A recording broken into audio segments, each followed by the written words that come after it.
you. Okay, ladies and gentlemen, for 8 years I've been inviting Dan Gemp to give a presentation on Google and marketing, and he always has something interesting to say. So Dan will tell you all about his background, but needless to say, he is very well versed in internet marketing, Google, you name it. So ladies and gentlemen, let's give a round of applause to Dan Gemp.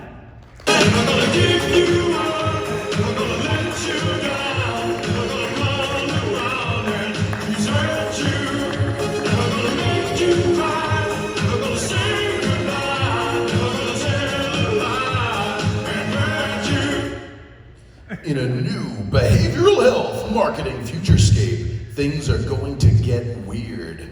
Where psychedelic mushrooms will treat your affliction, a new generation of core teenagers will struggle with addiction. Your neighborhood pharmacy will help you cut the drama from your trauma, and AI will tell you more about you than you can. Every trend will depend on how you leverage what you learn right now. Welcome to the 2023 Marketing Futurecast! Hey guys, that was me. I promised a fun afternoon presentation. Parties afterwards are going to be great, but lots to share today on trends and some super weird stuff that's happening in marketing. So bear with me, that was just a taste. So I am Dan Gemp, for those of you that didn't hear. I run Dreamscape Marketing, and we are part of SPM Group, a national healthcare marketing agency that works in 43 states. We work with hospital systems, if you've ever heard of the Cleveland Clinic or the state of Kansas, for example. And we've been sharing data sets now since we did our own equity deal about a year ago. And we arguably have the most data in both hospital admissions trending and behavioral health admissions trending. So today we're going to talk about the real-time trends that impact your SEO, your websites, all of that, and the ones that specifically drive admissions, and the ones that specifically don't drive admissions that you should stop wasting your time and money on. And all of this is data backed. So if you hear anything that's opinion, feel free to say boo, but I'm gonna try to stick to the numbers this time. Yeah. So the typical takeaway from, and actually, can I get a screen check here? The screen is off, but super important. Typical takeaway from a marketing talk at a session, excuse me, healthcare digital marketing talk, is that I need to make digital a primary advertising channel. And I've said this in years past, right? Go digital first. If you're not digital, it's useless, right? You should focus on that concept, but realize that has evolved so much over the last few years, right? So what I need everyone to take away today is learning to leverage digital against market trends. Things have changed, not a little bit, not a lot. Things have changed drastically in this space, right? Not just behavioral health, but all of healthcare. And so we used to just Google it. And so my default was, hey, everybody, be on Google. Spend a lot of money on Google. Just praise Google, right? As I'm wearing my Google pin, of course. But if you can leverage these trends, you can go from good to great, right? What is Gen Z looking at on TikTok all day? Should I spend a bunch of money on TikTok? What is TikTok, right? Facebook, that was a conversation years ago, right? Is Facebook gonna drive as many admissions as Google? No, right? So I want you to understand that the primary source of admissions still is Google, specifically Google, not the internet, Google. But you can leverage that in all of your strategies, all of your marketing tactics. Treatment begins with Google 8 out of 10 times. So again, data. That's based on 165,000 commercially insured admissions, not my opinion, okay? What would you all do if you got a horrible medical diagnosis of any kind today? You'd Google it. And I'm not speculating on your personality. I know 80% of you would do that. This makes online the most effective marketing channel for new patients, and organic SEO, search engine optimization, right? Getting your website to load faster, perform better, and fill it up with content more relevant to the Google gods, right? That's going to be your highest converting channel for new patients. It just takes time, right? So if you are patient, you will get more patients. Now, good to great looks like, part of this is technical, part of this is web development, technology, skill sets there, but technical preparation of your website and your SEO. Mobile versions, PPC landing pages need to be updated. We've seen so many treatment centers using the same landing page they were 4 years ago. Well, devices change, screen resolutions change, verbiage changes on what people are Googling. And so to evolve from that, to build on your strategy that was working, you don't give up on it, you don't just flip the script and change everything. You do one part strategy in addition to that, where you're writing content for the same keywords that you're spending paid ad money on. And now you're hedging your cost directly, right? So take a tactical financial hedge approach between PPC and SEO, and you win. You get an optimal cost per conversion. It's the same human being that's clicking your paid ad from the same keyword that's clicking your organic search result. And there's an additional free channel, Google My Business, right? And it's the same person clicking on that result. So if 2 of the 3 channels are free, and you're just going after the exact same keyword on all of them, 2/3 of your clicks could be free, and you're hedging your direct Google paid ads cost. And I am talking to you, if you're spending 6 figures a month on Google ads, I am talking to you. You can hedge that directly. Now, what is the state of SEO and PPC? I'm actually going to brush over this year. This was my pivotal content in years past, right? But we've got some weird stuff to talk about that I was sharing, right? We got psychedelics and magic mushrooms legal in 2 states for therapy, for treatment. Cures a lot of things, apparently. Let's talk about that today. We've tracked the Googleflation Index, and it was 12% annually for the 5 years leading up to the great debacle when Google shut down our entire industry on paid ads, and then LegitScript came into being. Since LegitScript came into being this current year, your cost per click has only increased 2 to 3%. So if you're running the exact same ads as last year and you want the exact same results, you'll spend about 2 to 3% more money to accomplish that. And I would actually, whether you love them or hate them, I would credit LegitScript with hedging that cost by removing compulsive investors. I guess anyone that just wanted to show up and spend $1 million 1 month and see what happens, right? Paid ads do have peak output limits. So this graph, this bell curve, actually changes per modality. If you're outpatient, inpatient, out of network, in network, there is a maximum efficiency to your paid ads on Google, all right? A 100-bed residential treatment center, it's about 150 grand a month. It'll be your most volume of admissions per your lowest cost per admission.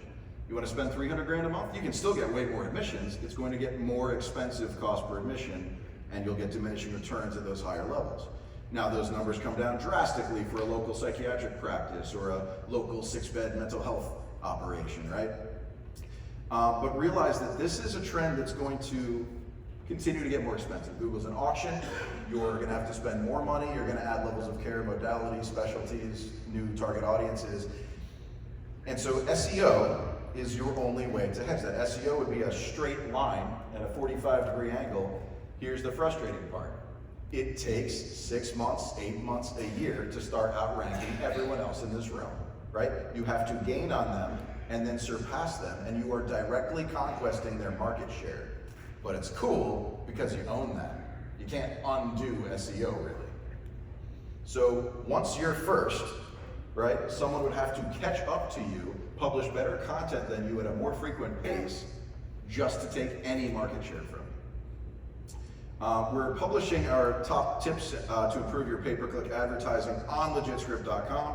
I have a bunch of benchmark reports that I'll share some QR codes for as well. So feel free to take a picture and you can download those tips now. And these slides will be available as well. Now, where does the SUD epidemic stand today, right? There's some other pandemic that distracted us. But do you know what the leading cause of death for me today is? I am not in recovery. I do not use drugs. It is most likely that I will die of a fentanyl overdose today just because I'm in my 30s. How messed up is that? But on the news, we're still talking about whether masks work or not and whether they should make a comeback this winter season, right? So 2021, the US life expectancy dropped by over 4 years.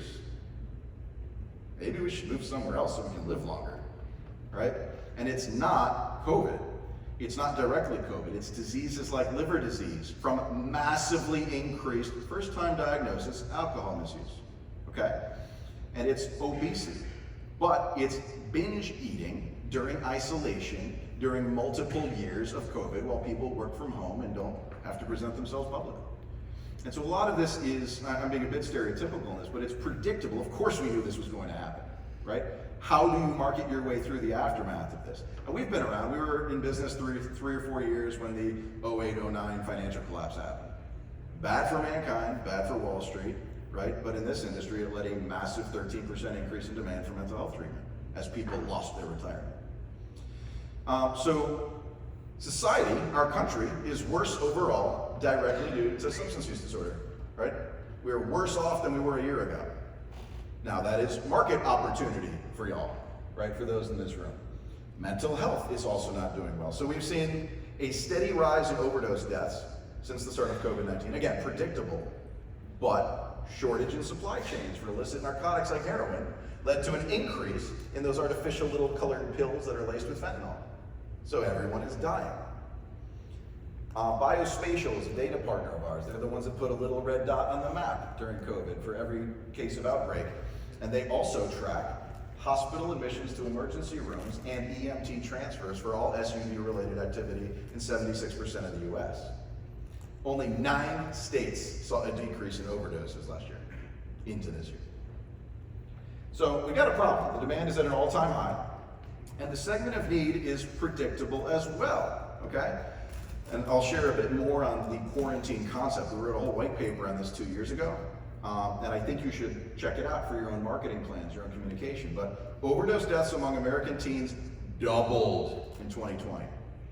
Not talking a 10% increase, 20% increase, doubled. That's insane. Did we just not make ourselves available, right? So you now have market demand literally dying off. That wouldn't be acceptable in diabetes management, in cancer treatment, in cardiology, right? And again, I have data showing that the cardiology marketing investment of major hospital systems increased during COVID to try to educate the public that you do still need to go to your appointments for preventative care, right? Adolescents aged 10 to 24, mental health and well-being is declining currently. Suicide is now the #2 cause of death. Do any of you have kids between age 10 and 24? Can you show of hands? Suicide, right? Why are we even having this conversation? That's insane. We have failed as a society, right? But you can market your way through that. You can educate through content, right? And you are the care providers, or you're investing in or buying or scaling or whatnot, the care providers that can fight this. But there's your market demand. Illicit fentanyl, found in counterfeit pills, is a direct cause. This isn't a mystery. We're not wondering how people are overdosing, right? They didn't make super heroin. It's already here. Comes from the same place that speculatively COVID may have come from. Now, as a treatment industry, this is a shocking statistic, okay? Americans who died from overdose had an intervention opportunity, okay? Either during overdose, they survived leading up to it, but this is from the CDC. Only 5.9% of overdose patients went to treatment. What? Okay? You had 8 times that chance of encountering a kindly stranger to call 911 or help you out. Anybody see the flaw in that data? That maybe we're missing the massive majority of this market segment? Now let's say they don't have private insurance. And find a way to make money off Medicaid, right? That's your market challenge. That's where the demand is. So, and think about yourself in your own life. Would you want an 8 times chance of being found by a stranger when you need medical care, or being found by the medical expert who provides that care? So that's a big miss. And I want to look at the trends that I've shared here over the last few years, because I'm painting a picture that I think you should pay very close attention to. I'm not saying I told you so. I'm saying that I read an awful lot of news. I went to school for finance, not marketing. And when you pair these things together, how to make money, how to invest in your marketing, and what's coming, what market segment needs help, 10 to 24-year-olds, mental health and suicide, right? It's predictable. You know exactly what to do. Build a bunch of outpatient centers for 10 to 24-year-olds to treat mental health and suicide, right? That's what I would do right now. Now, there are other trends that we looked at. We knew for 3 years that Google PPC trends were inflationary and unsustainable. I know that because I said for 3 years here that Google trends were inflationary and unsustainable. I did not think they would shut the whole darn thing down, but they did. 2018, we said that something would be coming soon. Google was spreading rumors that there'd be regulation, and they brought us legit script. Yay, right? At least it kept the inflation down. 2019, I was talking about a dystopian future, like in Blade Runner, where the corporate oligopolies of the world just control our lives.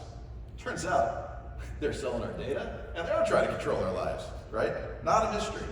But companies like Best Buy in their annual investor calls were talking about how their massive multi-billion-dollar investment in home care and medical monitoring devices would be their future. CVS owns Aetna, and we were hearing rumors of telehealth and how they might apply it to behavioral health. Got a fun story for you in a little bit about that, but suicide has been such a problem among the Aetna members that CVS has promised through their telehealth initiatives, where they take money out of their Aetna pocket and put it in the CVS pocket, that they'll use their annual telehealth platform to reduce suicidality among the Aetna membership by 20%. Well, if a lot of that was caused by social isolation during COVID, it should be hitting a peak and reducing 20% anyway. But now they can transfer billions of dollars from one pocket to the other and treat lots and lots and lots of patients for mental health through telehealth and say it was an overwhelming success. And they're saving the children of America. That's great marketing, by the way. It's a dystopian corporate oligopoly, though, in acting. 2020, we talked about new models that were crushing it. Anybody heard of medication-assisted treatment? They've seen nothing but growth, right? Location growth, revenue growth, Medicaid reimbursement that is profitable and scalable. They've applied telehealth as good as anyone. They've set up amazing referral partnerships with hospital systems, employee assistance programs. So if your outreach person is telling you that, hey, I'm not having success with the unions and the EAPs anymore, it's because they're working with MAT programs. They just want their workers to get back to work, go take some medicine, right? And in 2021, we talked about some weird stuff, right? Psychedelics are coming. We had the tie-dye on our slide, and we're talking about magic mushrooms and psilocybin, right? Well, guess what? Ketamine is having massive expansions already. 2 states just legalized shrooms for trauma treatment and depression therapy, Colorado, Oregon, right? Well, that started with marijuana, and then what happened? So flash forward a few years, and there's gonna be 20, 30 states that allow magic mushrooms to be used as a therapeutic, okay? You will find dosage regulation, they'll find a way, there will be FDA testing, all that good stuff. So it's also been wildly successful in studies, right? So these concepts of ayahuasca, walkabouts with a shaman and such, it's real medicine. People have amazing self-reported results. Now, is it a cure? That's not the argument anyone's making, but is it a treatment modality and a business model? I'd sure keep an eye on it. And this chart is a little bit outdated. The data was obviously updated here. So the final bar on this graph is higher now, but the year stayed a little flat. It dipped a little bit in terms of total transactions, and here's where that matters for your marketing. About 20% of the calls we get at Dreamscape are, I want to market aggressively for X period of time so I can sell the place for maximum dollars, right? And it makes sense. Juice up your marketing, juice up your census, show that trajectory, do some future projections, and get a higher multiple, right? And it's not necessarily the game to play right now. You might need to operate profitably and run very efficient marketing dollars and exit strategically, right? You might want to put, instead of your dollars going into your marketing, I hate saying this, but maybe you need to put them into scaling your operation, adding an outpatient satellite, adding a 10 to 24-year-old treatment program for mental health, suicide. So looking at near-term negativity, there were staffing challenges coming out of COVID. Anybody lose an employee in the last 3 years? All right, couple key therapists, key employees. So, and a lot of people were just job hopping because they could work remote. They could do telehealth, right? Amazing, work from home, be a therapist. They would hear concepts of, there's the 50-minute hour for therapy, but also they hear about places where you just do, 4 sessions, you check in for 10 minutes, that's only 40 minutes in an hour, and you get paid more money. So staffing's an issue, low reimbursements are an issue, right? Anybody have a payment withheld in the last 3 years? Right? Marketing towards an exit will return. Mark my words. I think it'll happen next year. I think the money's here. I think the money's sitting in this room. I think people are buying and looking to scale, and I think they're changing the models. They're looking for a diversified model. So you'll have flagship residential centers, you'll have outpatient MAT, you'll have adolescent programs, you'll have a lot of in-network and out-of-network options for your different levels of care. You don't just have to have one place and go in-network to survive. That's not the game plan forward. Long-term demand trends will revive investment through 2023. I think you'll see a massive record year for transactions next year. Either the big players continuing to gobble up larger and larger operations and consolidate, or again, more private equity feeling comfortable coming back into the space. State of the marketplace. So 2021, 57.9% of all telehealth visits were related to behavioral health. So when I talk about telehealth being a trend, I'm saying out of all telehealth, 60% of it is this industry. Makes sense, right? Doesn't require a physical examination in most cases, so you can do it remote. It just makes sense. It's easy to try, right? Before I go in for some deep drama therapy, sit in my chaise lounge and talk about my feelings, right? I can just call somebody and talk about my feelings and see if I trust them and see if I've gained a therapeutic alliance, right? At the same time, we've seen a lot of de novo builds. A lot of the most successful programs that have maintained their profitability, where I'm privy to their financials, they've just been building their own stuff. So acquisitions have a cost, have a multiple.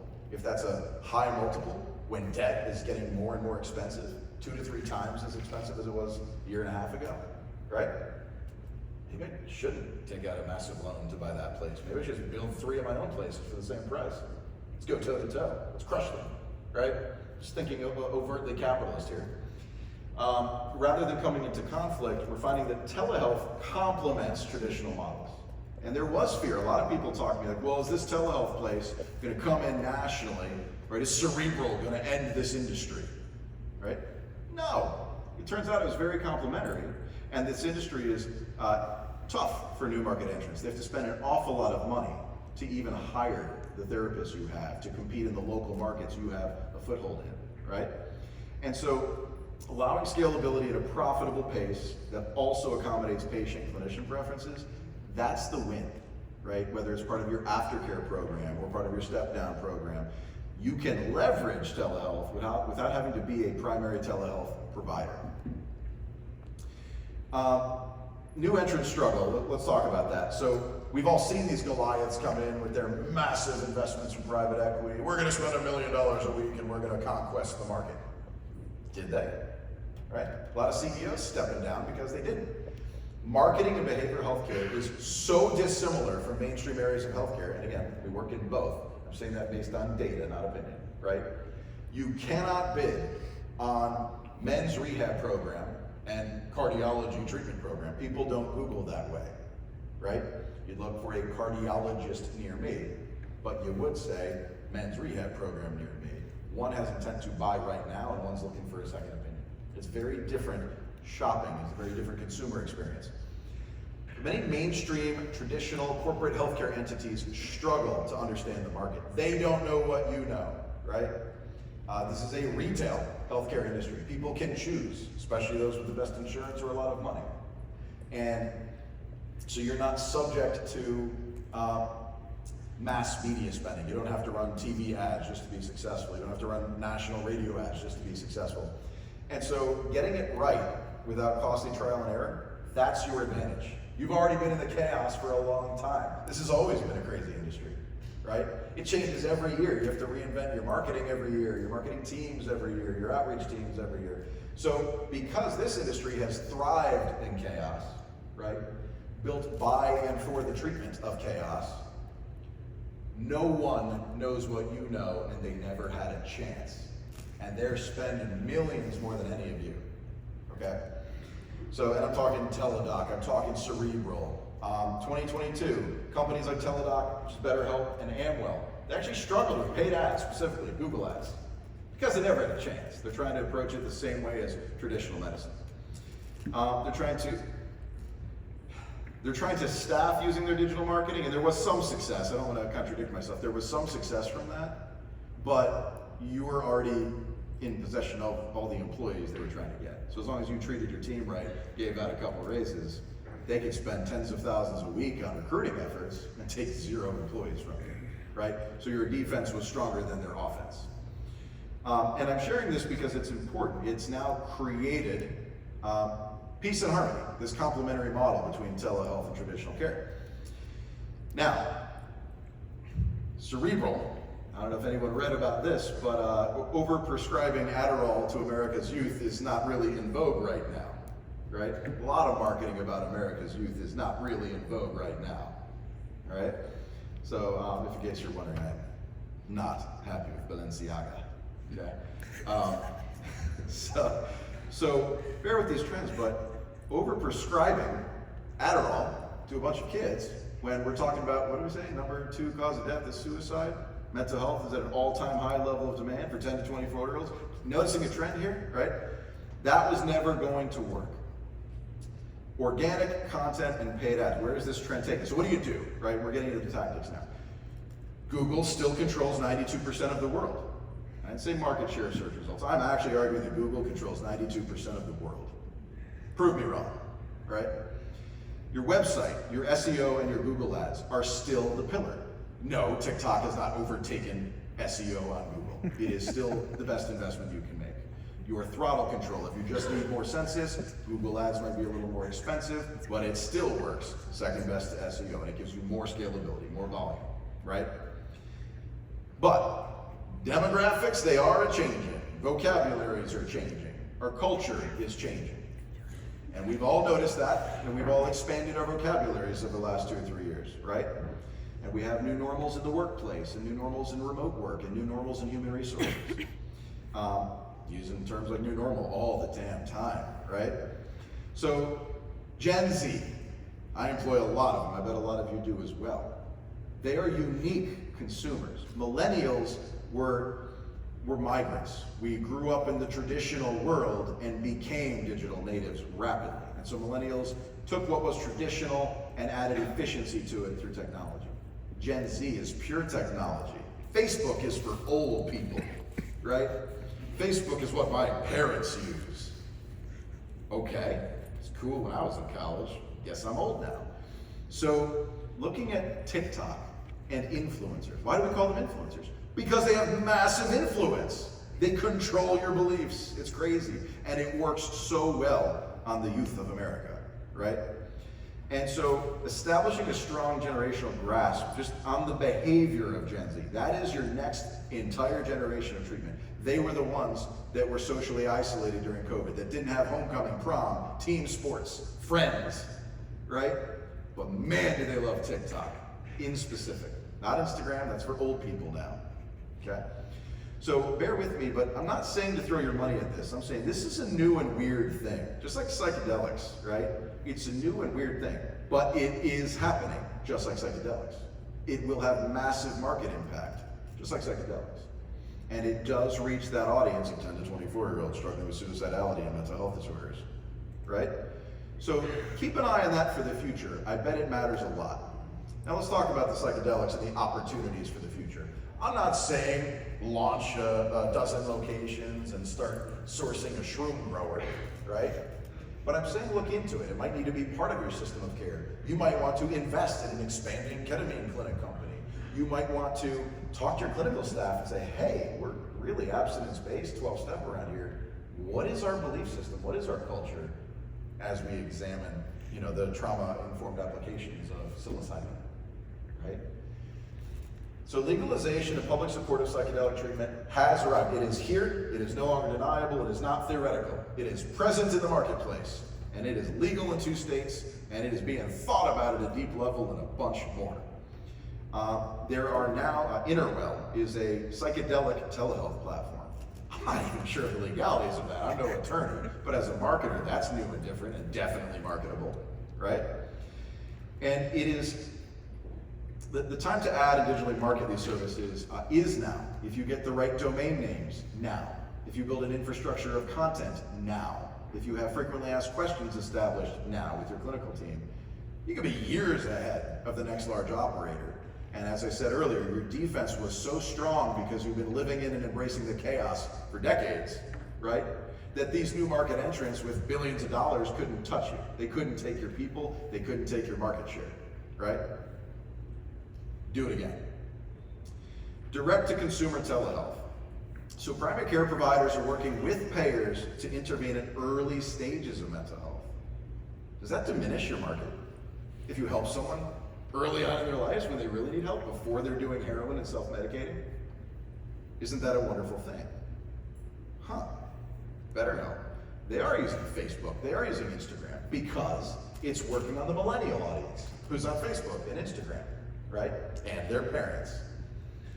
Mental health care providers are getting into the early conversation with direct-to-consumer ads. So, wellness. The word wellness is going to show up over and over and over and over and over and over again. Okay? We're not just in healthcare anymore. You're not just in behavioral health anymore. You're not just in mental health anymore. You're just in wellness, right? And so part of wellness, maintenance, and all the other jargon you hear marketers like me make up over the next few years, right, is early intervention, right when someone is crying for the very first time. And when they're crying, they go to what device? Anyone want to guess? It's a phone. Everyone cries into their phone, whether it's to a person or to Facebook ads or Instagram ads. Your phone's probably listening to you and serving up more BetterHelp ads. And they're trying to be friendly brands. This is a branding play, not a big dollar lead generation play, by the way, right?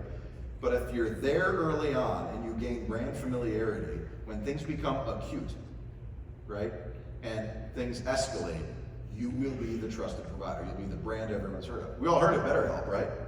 They had a massive rise. They did a ton of branding. They're on all of your phones. So starting therapy can be scary, but we're here to help. That's not an instant call to action saying verify your benefits, you just did heroin, right? That's your lead gen side of the puzzle. Inside CVS Health's behavioral health strategy. I told you their strategy. It's crazy, but it's going to work 100%. They will reduce suicidality among Aetna members by 20% in the next 12 months. Good. That's more people alive. But it just seems a bit contrived if you look at the macro picture, right? So here's your opportunity. And again, I'm talking about the marketplace and where you need to be thinking ahead. Mental health ad parity and SUD treatment. So right now, mental health keywords are not regulated by LegitScript, but they will be, okay? Can you leverage that if you are an SUD treatment center? Not on the same website. You need LegitScript badge if you have anything related to addiction. But it is that specific. The word you use, depression therapy, not regulated. Addiction treatment, regulated. Okay? SUD, regulated. Referral source for escalated care cases. Now, think about this.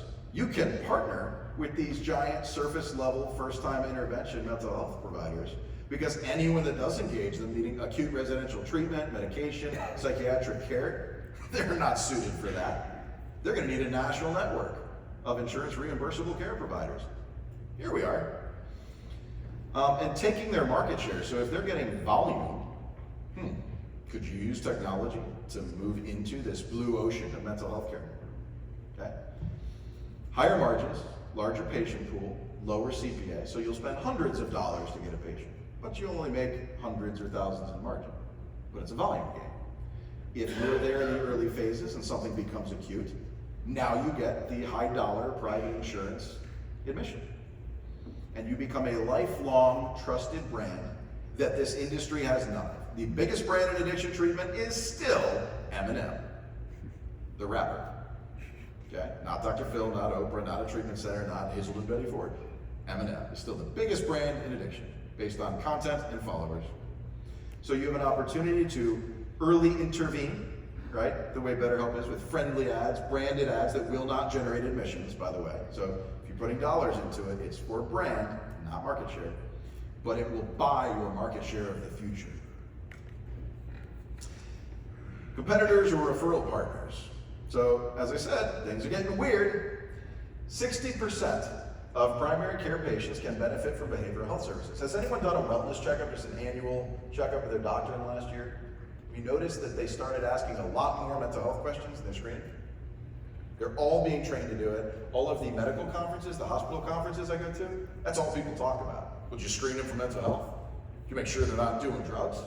It has massive liability in the hospital industry, in the primary care physician groups, right? They don't want to misprescribe opiates, not in this day and age.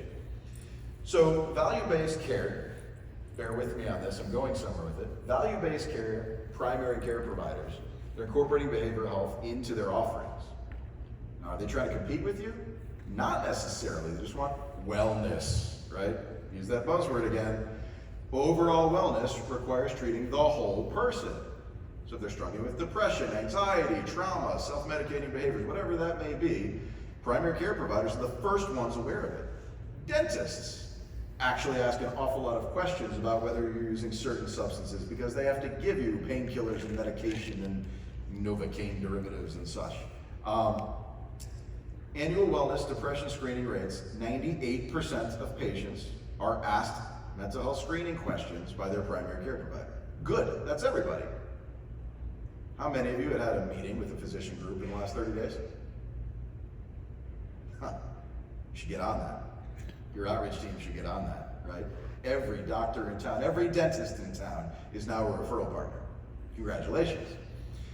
Now, if the patient needs to escalate to a higher level of care, that primary care provider, or even an emergency room, is not suited for that. And you will get all the referrals because you are.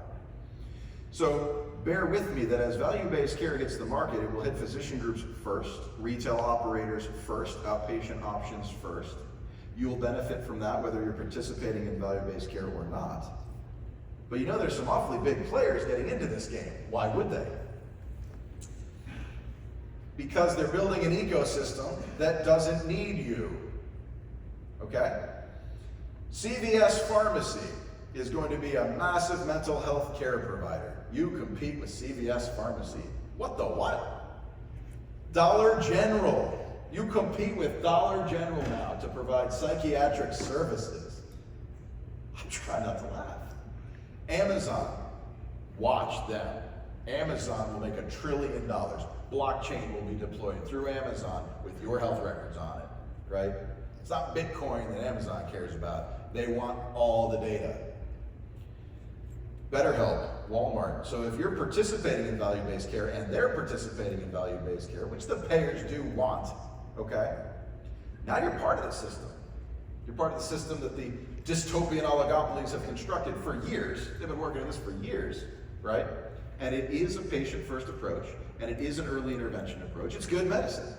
It's just funded by CVS, Aetna, Amazon, BetterHelp, and Dollar General. Okay? So becoming a partner, mental health care is going to be delivered as primary health care, right? It's a growth industry. It's a growth niche within behavioral health. It's going to be delivered through virtual and in-person platforms. So if you're not one, be the other. And it means that primary care providers are going to drive measurable quality of care. Okay, how do we define quality? In this industry, we don't. Right? Anybody been looking at outcome software a little bit more lately? You wonder why they're selling it? You wonder why groups are investing millions in expanding those platforms? You're going to have it to get paid. But when you have to have it, you can participate in this new retail ecosystem they've built, right? That's patient first, and they're happy to pay you along the way. So things are going to get weird. Your entire business model is going to shift, not change, not get worse, not get overly complex, but you're going to be doing business with Amazon, getting direct patient referrals in the immediate future. AI care delivery. Now this is a trend that I watch because I'm a techie. I'm super excited about this stuff, but visualize this as just big data. What if there was just one company that had all of the patient data in the entire industry and they were doing something with it, right? They're going to make decisions from it. They're going to build a decision engine from it. They'll build the world's greatest virtual robot therapist. And I was talking about robots last year. We'll get to that, right? There's a revolution in EHR and EMR technology. And the groups in this space are going to be using it. I've had conversations with them, right? They have the data collectively. When they process it and deploy it using AI technology that is now readily available, it's going to tell you the future. It's going to tell you rapidly what to do with a certain type of patient. It'll fill out charts for you and save you up to 80% of your time on data entry. And the EMRs in this space are already doing that. So it's 80% on the 80% they gained you over the last 10 years, right? So tremendous time savings, so you can operate with a leaner staff, right? There's some efficiencies in that, there's some margin in that. Granular data, you'll be more accurate, so you'll have better outcomes yourself. That's ideal, right? Avoiding misdiagnosis, liabilities, lawsuits, deaths at your facilities, right? And real-time awareness. You can make informed clinical decisions whether you're clinical or not. That's pretty cool, right? Your CFO can tell you your clinical successes for the month. Supercomputing will improve care. It will reach new client opportunities. They'll tell you where to put your marketing dollars. They'll tell you the ideal breakdown. It'll tell you where all of your patients came from. So these tools will be deployed as digital therapeutics. Some of these things you've been hearing about from the other speakers, right? These are market opportunities, but they're going to advance the possibilities of your care levels. You'll have different ways of making money along the way, smaller increments, but more of them, because they're proven as successful, right? Equine therapy. Are you just trotting around on a horse? Talking about that earlier. Or are you doing meaningful connection between a human and an animal that responds to your state of being, right? Well, that can be monitored and tracked and reported on in massive data segments by AI technology, right? Google uses AI, but good news, it reads at an 8th grade level. So for all of you that have told my teams to produce clinical medical journal level content for the last several years, that's not what ranks. Google's AI uses retail keywords like rehab program that takes Blue Cross, right? So all of this data will tell you what to do. It will tell you what kind of content to produce, where your market demand is. Just the demographics data, right? Shouldn't be proprietary. You shouldn't have to go to Biospatial and comb through their data on hospital transport admissions to figure out what's going on in the country. And real-time awareness. So by next year, some of you will have talked to a patient's virtual avatar. You want to see how weird that is? Okay. I could ask this avatar a question. I might need someone to click on the video for me. Can I get a profile summary on my new client, Rocky, please? Rocky has been homeless for the past 75 days, and he struggles with drug use. On some days, he feels that there is no purpose to life. He seems to battle with feelings of loneliness, purposelessness, and depression. That guy's not real. That guy's fake. So AI took data out of an EMR system, and he's drawing conclusions from it, speaking back to me in pretty good English, right? Decent grammar. And it automatically converts the text into your software. Chart is being filled out. Less human error. It's pulling from massive databases. You might not want to share data with each other, but he has all the data. Your insurance carriers definitely are buying all the data. That's where it's going, by the way. That's where the AI is going to be processing. It's not at your facilities. So imagine that. For every type of treatment, every type of therapy, low cost, a few $100 a month, whatever you're paying for your normal software now, it'll evolve into this, right? But that guy's not real. Now, you'll still need therapists, you need experts, you need clinicians. That's what feeds the intelligence. That's what educates our robots of the future, right? But this is gonna be a weird and interesting trend considering it's here now. This is not on the horizon. I just put it on PowerPoint, right? Now, digital therapeutics, and again, I'm no expert on this, but these are your market and marketing opportunities. Everybody wants these. We want tools that work. We want self-reported outcomes tracking. We want mobile apps that coach us and help us and keep us from relapsing, right? But it's not all perfect. Why isn't it perfect? Because there's not enough money behind it. Well, why is there not money behind it? Because it's not reimbursable, right? And we all want everything to be reimbursable. So digital therapeutics and tools, mobile apps and such, I'm giving you simple examples, they've been in the market for some time, but they've faced practical challenges. The VR headsets weren't quite futuristic enough, where they couldn't see your whole face, but it's coming. You will be using VR headsets to meet with doctors and surgeons and clinicians and do therapy. You'll be using your phone. Telehealth will evolve. It might be AI. You might not be talking to a human. You're talking to that fake robot guy, right? And you don't even know. But he's pulling from a database of 1 million people just like you, but you think you're unique, right? So you'll have these clinical experiences without even interacting with another human being.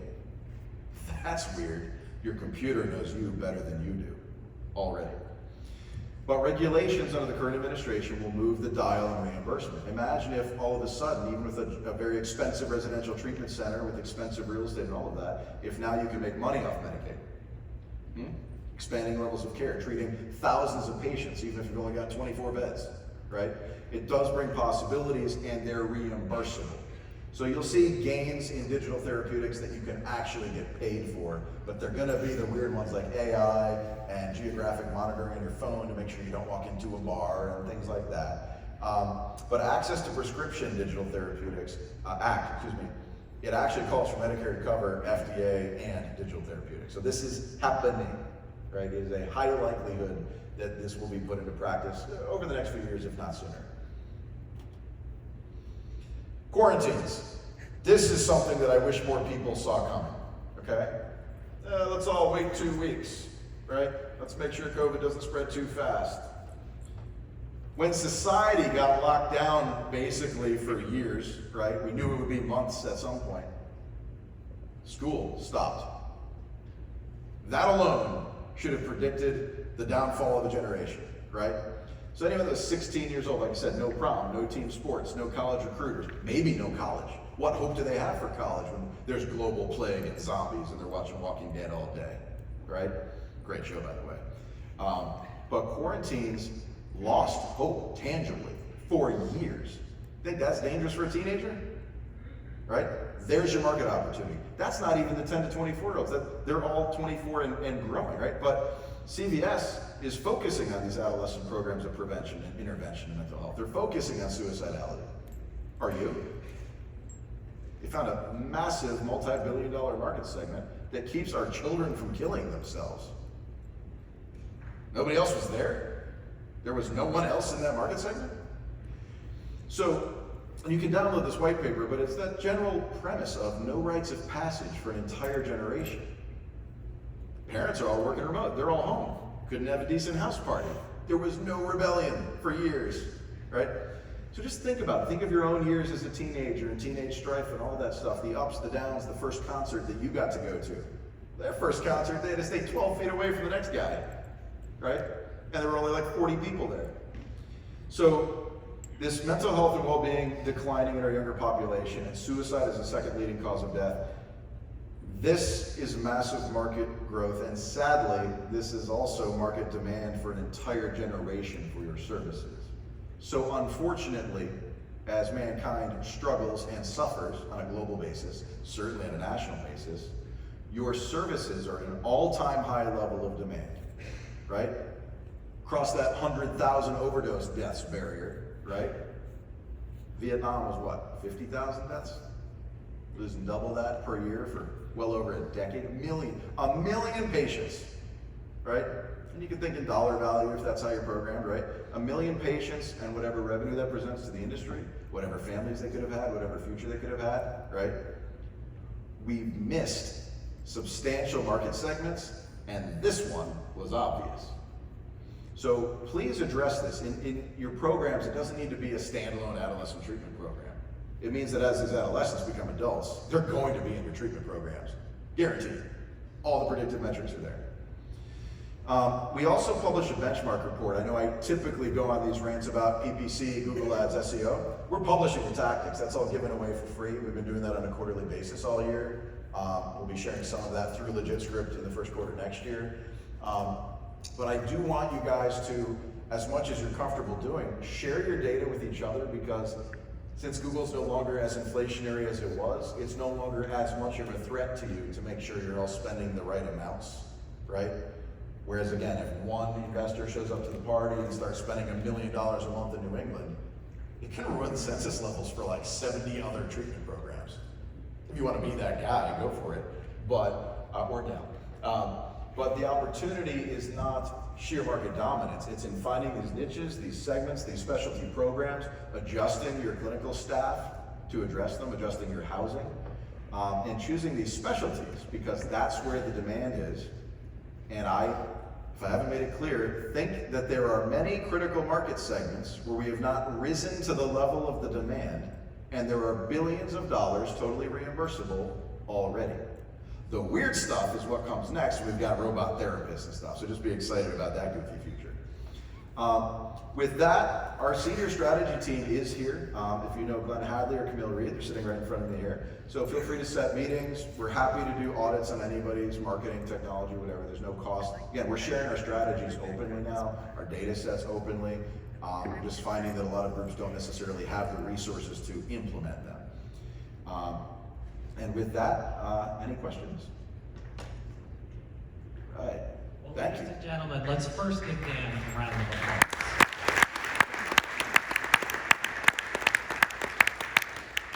Now, I'm going to say I'm actually the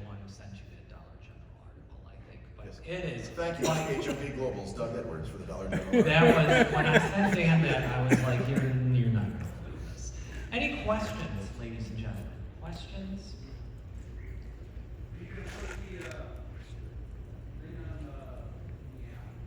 Yes, the slides will all be available for download. The QR codes will all be working, so you're good to go on that. And we'll leave the avatar demo in there in case that freaked anybody out. It freaked me out too. Well, ladies and gentlemen, again, Dan, thank you for a wonderful presentation. We're now going to move into our second evening reception, sponsored by Stone Ridge. Ladies and